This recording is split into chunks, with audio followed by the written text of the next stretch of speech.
ராமநாதபுரம் மாவட்டம் வறட்சி மாவட்டத்துல இருந்து ஒரு இளைஞன் மீட்டு கொண்டிருக்கிறான். தெரியுமா உங்களுக்கு? ராமநாதபுரம் மாவட்டத்தில் தண்ணி பஞ்சத்தை போக்கிக்கிட்டு இருக்கேன். தஞ்சாவூர் மாவட்டம் பேராவூரணி தாலுகா நாடியம்ங்கிற கிராமத்துல பிறந்த நிமல் ராகவகுமார்.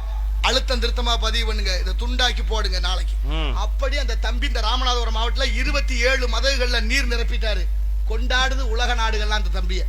இங்க மட்டும்தான் செஞ்சாரான்னு பார்த்தா பாலைவன மாநிலமான ராஜஸ்தான்ல போய் செஞ்சார். அதுக்கு அடுத்தபடியா புதுக்கோட்டை மாவட்டம் ஒவ்வொரு மாவட்டமா குளங்களை தூர்வாகி கால்வாரியை தூர்வாரி அங்க நீர்நிலைகளை மேம்படுத்தி தண்ணி பஞ்சத்தை போய்கிட்டே வர்றார். கடைசியா அயல் நாடு ஆப்பிரிக்கா நாடான கென்யாவுல போய் செஞ்சுட்டார். அங்கேயும் பஞ்சம். அவர் அங்க போய் நீர் மேலாண்மை நிறுவிட்டு ஒரு வலைதளத்துல ஒரு பதிவு போடுறாரு, ஆப்பிரிக்காவும் ஆப்ப நாடுன்னு. ஆப்ப நாடு எங்க இருக்கு?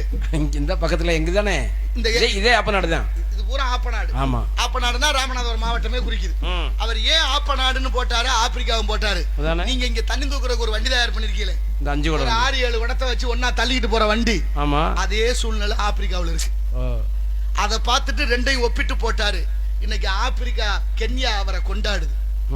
நேத்து வரைக்கும் எங்க இருக்காரு தெரியுமா? நம்ம நாட்டுல ரூபா நோட்டு அச்சடிக்கிறாள் எந்த மாநிலம் தம்பி? தமிழ்நாட்டு இந்தியாவுடைய ரூபா நோட்டு அடிக்கிற மாநிலம் எது?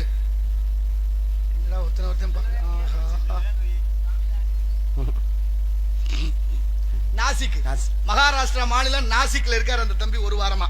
அங்க தண்ணி பஞ்சம் தலைவிரிச்சு ஆடுது. அங்க நீர் மேலாண்மையை கையில் எடுத்து அதை பண்ணிக்கிட்டு இருக்காரு. இங்க எதுக்காக நான் இதை சொல்ல வந்தேன் தெரியுமா? கமுதி இருக்குல்ல, உங்க கமுதி.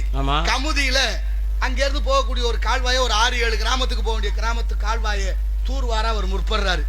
கமுதி தாலுகா தானது, தாலுகா நிர்வாக அதிகாரிகள் இவர் அதை செய்ய விடாம தடுக்கிறாங்க. நல்லா கேட்டுங்க, இது சத்தியமான உண்மை. அதை செய்யக்கூடாதுன்னு அவரை தடுத்தாச்சு. அவர் பார்த்தாரு, சரி ஐயா நீங்களே செய்யுங்க, அவர் ஒதுக்கிட்டாரு. ஆனா அந்த கிராமத்தாரு 6-7 கிராமத்தாரு மொத்தமா சேர்ந்து நம்மளால அதை தூர்வாரி நீர் பஞ்சத்தை போக்கணுமேனு கிராமத்தார்கள் முன்னின்று கீழே இறங்குறாங்க அந்த முடிவுக்கு. ஆனா அதையும் தடுக்கிறாங்க அந்த அதிகாரிகள். நடந்தது. இப்ப அந்த தம்பிக்கு கொலை மிரட்டல் விடுக்கப்படுது. இந்த வேலையை நீ செஞ்சுக்கிட்டே இருந்தா அவனுக்கு சீக்கிரத்துல அவனை போட்டுருவோம்னு சொல்றாங்க. பகிரங்கமா மிரட்டல். ஒரு பதிவு பண்ணிருக்காரு, வலைதளத்துல இருக்கு, தேடுங்க. ஒரு சின்ன பிள்ளை எங்கேயோ பிறந்தவன் இந்த உலகத்தோட பஞ்சத்தை போக்குறேன், தண்ணி பஞ்சத்தை.